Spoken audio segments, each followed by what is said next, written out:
تو نبی اسلام وہ جو تحائف ہے نا وہ توشہ خانہ میں جمع کرواتے تھے. یہ توشہ خانہ کیونکہ آپ کو سمجھ آ رہا ہے نا, اس زمانے میں بیت المال, جتنے پرائم منسٹر ہیں, جتنے آرمی چیف ہیں, جتنے ریاستی اداروں کے لوگ ہیں, جتنے چیف جسٹس نے آج تک جتنے بھی یہ تحفے لیے ہیں نا, اصولاً ان کو بیت المال میں وہ جمع کروانے چاہیے. آدھی قیمت دے کے یا 20% دے کے نہیں لینے چاہیے, ادھر ہی رکھیں. یہ صرف عمران خان صاحب کی بات نہیں ہو رہی, ساروں کی بات ہو رہی ہے. یہ بڑا ایک ظلم ہوتا ہے کہ آپ ایک بندے کو ٹارگٹ کرتے ہیں اور اس کے خلاف ایک میڈیا کمپین چلاتے ہیں, بہت اچھی بات ہے, لیکن ایمانداری کا ثبوت دیں. انہی کے دور حکومت میں جتنے بھی باقی لوگ ہیں نا, ریاستی اداروں کے لوگ بھی, ان کے طائف کی لسٹ بھی کہیں سے نکالیں اور وہ بھی ڈسپلے کریں اور دکھائیں کہ ان کے ساتھ کیا ہوا ہے. پھر پتہ چلے گا کہ آپ لوگ ٹرو جرنلسٹ ہیں. میں تو پہلے دن سے کہہ رہا ہوں کہ یہ غلط ہے. توشہ خانے کا کسی کو پتہ نہیں تھا. ایسے 2 سال پہلے جب وہ ایک صحافی ابرار جس کو دھمکیاں تھیں پی ٹی آئی کی گورنمنٹ نے, جب اس نے وہ نئی اپلیکیشن دی تھی نا جسٹس گل حسن کے پاس, کیونکہ میں چیف جسٹس تھے اس وقت اطہر من اللہ, تو میری بھی کچھ وہاں پہ ڈیٹس لگتی تھی, تو وہ گل حسن صاحب کے پاس بھی میری ایک دفعہ ڈیٹ لگی تھی. پٹھان آدمی اور پٹھان دلیر بہت ہوتا ہے. 2 مجھے خوبیاں پٹھانوں کی بڑی پسند ہے, ایک دلیری, دوسری سادگی, اور باہر سے پڑھا ہوا ہے, انتہائی کوالیفائڈ بندہ ہے, کسی کا لحاظ نہیں کرتا. تو اس نے وہ جس طرح سماعت کی اور وہ ورڈز اس میں یوز کر رہا تھا نا, تو مجھے اندازہ تھا کہ اگر یہ مسئلہ آگے گیا نا تو یہ بہت خطرناک ہو جائے گا. حالانکہ اس میں بات صرف شروع ہوئی تھی. پرائم منسٹر تو کوئی بھی ہو سکتا ہے, ایک پوسٹ کا نام ہے, آرمی چیف ایک پوسٹ کا نام ہے, کسی بندے کے ساتھ منسوب نہیں ہے. لہٰذا ان کو جتنے گفٹ ملتے ہیں نا یہ گورنمنٹ کے خزانے میں آنے چاہیے. اور پھر دیکھیں اتنے مہنگے مہنگے گفٹ ہیں, ان گفٹس کے ذریعے ویسے ہمیں تو یہ کہتے ہیں آپ 10-10 روپے ڈیم فنڈ میں جمع کروائیں, 20-20 روپے اسلاف فنڈ میں جمع کروائیں, اور خود انہوں نے لاکھوں کروڑوں کے جو گفٹ ہیں وہ اپنے پاس رکھے ہیں. اور صرف گفٹ نہیں, پھر ان کی رشتہ داریاں ہوتی ہیں, اور پھر آگے سارے کے سارے معاملات چلتے ہیں ان کے. ان لوگوں نے اپنی جیبیں نہیں ڈھیلی کر دی ہیں, انہوں نے نہیں دینا گورنمنٹ کے خزانے کے اندر. ملک کے حاکم جو ہیں وہ عوام ہے. اور یہ بات اگر کوئی مذہبی پلیٹ فارم سے کرتا ہے تو وہ فوراً مولوی چکر پڑ جاتے ہیں, جی عوام کی حاکمیت یہ تو جمہوریت شرک, اور خود یہ سارے حکمرانوں کے تلوے چاٹتے ہیں, سارے ان کنگز کے, ان بادشاہوں کے, ان ملوک کے قدموں میں بیٹھے ہوتے ہیں. اسلامی ہسٹری میں جتنی حکومتیں حکمرانوں نے کی ہیں نا ظلم پہ مبنی, سارے مولوی بزرگان دین ہی تھے جو ان کے درباروں میں بیٹھے ہوئے ان کو فتوے دیتے ہوتے تھے. اس زمانے میں اگر ان کو ہوتا نا کہ عوام کی حاکمیت ہونی چاہیے, ہر شخص کو اللہ تعالیٰ نے آزاد پیدا کیا, کسی کو حق نہیں اسے غلام بنایا اپنا, جبکہ وہ عوام اپنے ٹیکسز کے ذریعے تمہاری تنخواہیں بھی دے رہے ہوں. اور یقین کریں وہ بندہ حیران ہو جاتا ہے. جناب پرائم منسٹرز ہیں, اپنے بیگ اٹھائے ہوئے ہیں, اپنے بچوں کو بھی خود اٹھایا ہوا ہے, سڑک کراس کر رہے ہیں, سائیکل پہ جا رہے ہیں, جی اتنا بڑا جج ہے سائیکل چلا رہا ہے. ویسے ہمارے بھی یہی کچھ کرتے ہیں. یہ سارے ملازم آپ کو یہاں نظر آئیں گے.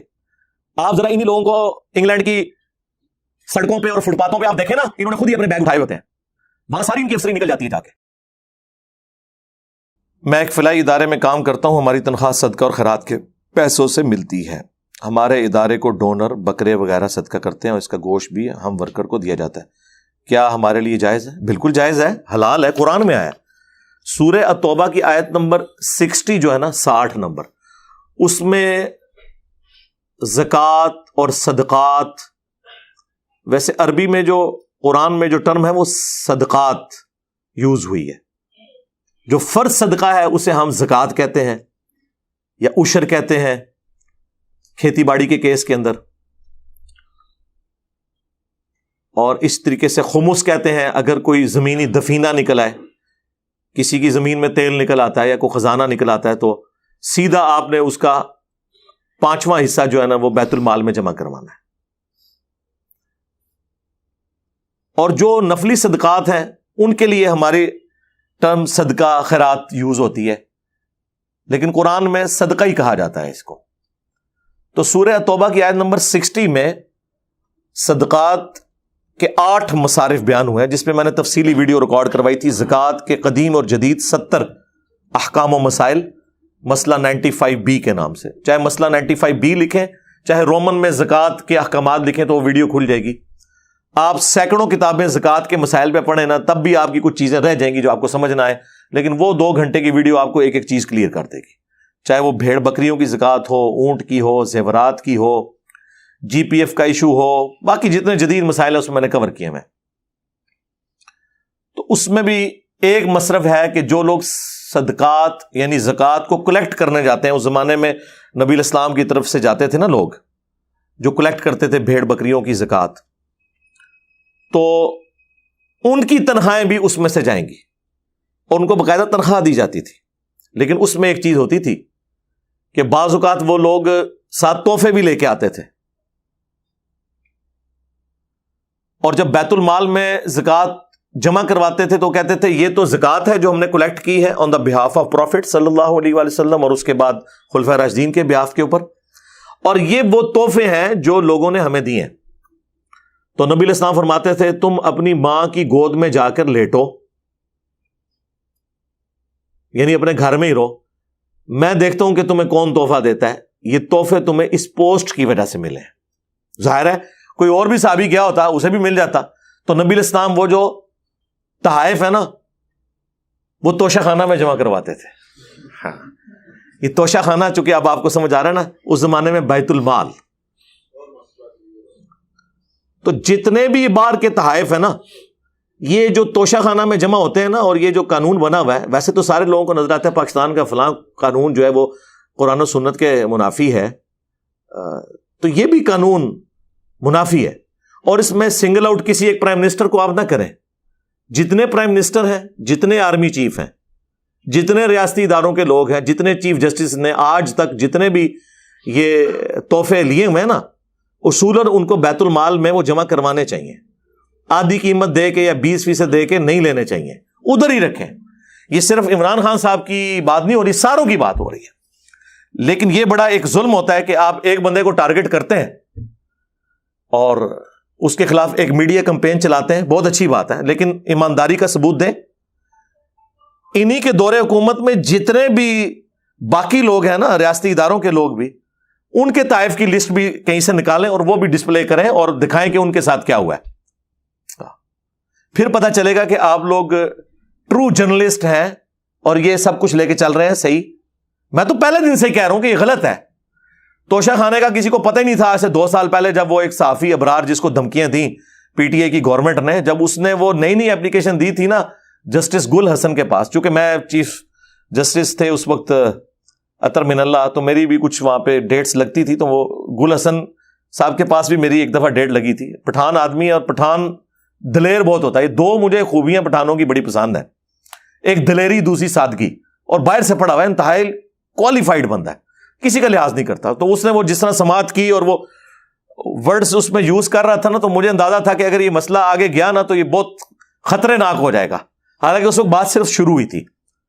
تو بات یہ کہ نبی علیہ السلام نے یہی تعلیم دی ہے آپ نے کہ کوئی گفٹ آپ کو پوسٹ کی وجہ سے ملے نا گورنمنٹ کی, چاہے آپ صدقات اور زکات کلیکٹ کرنے گئے ہیں یا گورنمنٹ کے کسی کام سے گئے ہیں.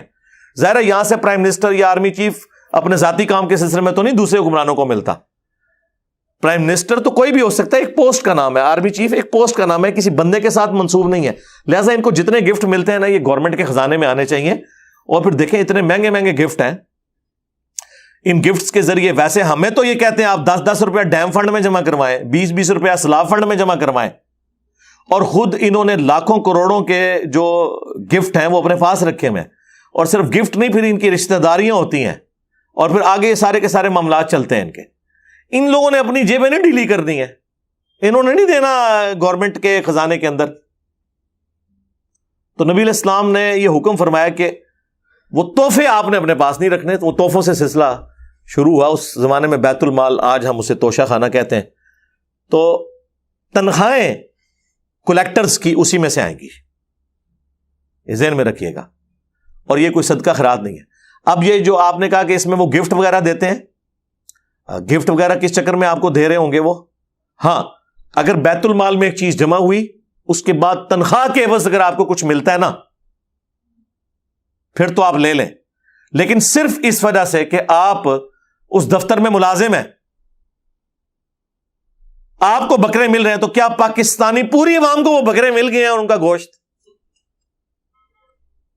نہیں ملا؟ تو آپ کس چکر میں بکرے لے رہے ہیں؟ صرف تنخواہ. تنخواہ کے علاوہ جو کچھ لیں گے پھر باقیوں کا بھی حق ہے. آپ سے زیادہ حقدار لوگ موجود ہیں. آپ سے زیادہ حقدار وہ لوگ ہیں جو بیچارے بے روزگار ہیں. آپ کے پاس تو پھر بھی تنخواہ آ رہی ہے نا آپ کو. جو بے روزگار لوگ ہیں وہ تو زیادہ حقدار ہیں. تو یہ تحفے تحائف اس میں سے نہ آپ لیں. باقی جو آپ کو تنخواہ مل رہی ہے وہ آپ کا رائٹ ہے, آپ ضرور لیں. بلکہ نبی علیہ السلام تو بعض آپ کے ساتھی ریلیکٹنٹ ہوتے تھے تو آپ ان کو زبردستی دیا کرتے تھے کہ جب ہم کسی کو پوسٹ دیں گے تو ہم اسے ساتھ تنخواہ بھی دیں گے یا جو کچھ دیں گے, اور اس میں وہ ریلیکٹنٹ نہ ہو. اسی کے تحت سرکاری ملازمین کی تنخواہیں ہوتی ہیں, اسی کے تحت فوج کی تنخواہیں ہوتی ہیں, پولیس کی ہوتی ہیں, جوڈیشری کی ہوتی ہیں. یہ الگ بات ہے کہ ہمارے یہ سارے ادارے اپنے آپ کو ملک کا حاکم سمجھتے ہیں, حالانکہ ملک کے حاکم جو ہیں وہ عوام ہیں. اب یہ بات اگر کوئی مذہبی پلیٹ فارم سے کرتا ہے تو وہ فوراً مولوی چکر پڑ جاتے ہیں, وہ جی عوام کی حاکمیت, یہ تو جمہوریت شرک.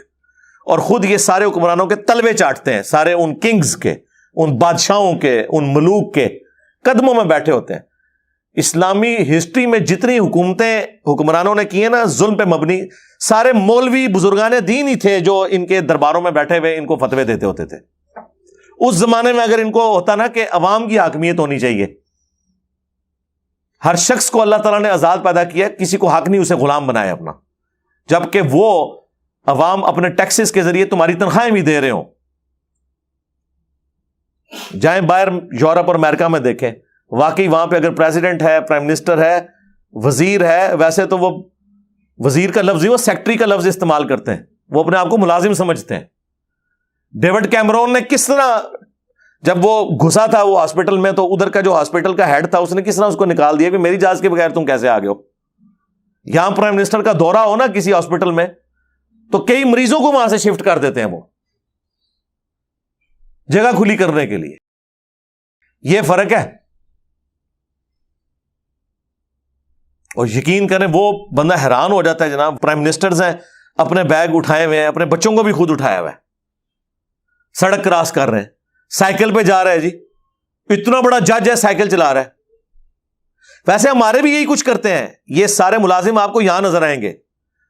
آپ ذرا انہی لوگوں کو انگلینڈ کی سڑکوں پہ اور فٹ پاتھوں پہ آپ دیکھیں نا، انہوں نے خود ہی اپنے بیگ اٹھائے ہوئے ہوتے ہیں، وہاں ساری ان کی افسری نکل جاتی ہے جا کے، کیونکہ وہاں پہ لوگ پھر اس چیز کو عیب سمجھتے ہیں۔ ہم بھی تو ویسے جاہل ہونے کی وجہ سے ان کو پروموٹ کیے ہوئے ہیں نا۔ یہاں بھی اگر لوگ عیب سمجھے نا اس بات کو کہ ایک بندے نے ساتھ اتنے بندے رکھے ہوئے اپنا سامان اٹھانے کے لیے، تو یہاں پہ بھی یہ لوگ منہ چھپاتے پھریں۔ وہاں اس لیے نہیں، یہ نہیں کہ وہاں یہ ملازم نہیں رکھ سکتے، ان کے پاس تو اتنا پیسہ ہے، آپ کی سوچ ہے۔ صرف وہاں پہ لوگ کیا کہیں گے، اس نے سامان اٹھانے کے لیے بندے ساتھ رکھے ہوئے، وہاں ان کے سامنے اپنے آپ کو اس طرح پریزنٹ کرتے ہیں جس طرح وہاں اچھا سمجھا جاتا ہے۔ تو اس کا مطلب ہے کہ یار پاکستانی عوام سے تو زیادہ ایجوکیٹڈ ان کی عوام ہے، جنت ہی پھر بھی تسی جانا ہے، یہ لگ جائے گا پتہ۔ تو تنخواہ آپ لے سکتے ہیں، باقی چیزیں نہیں۔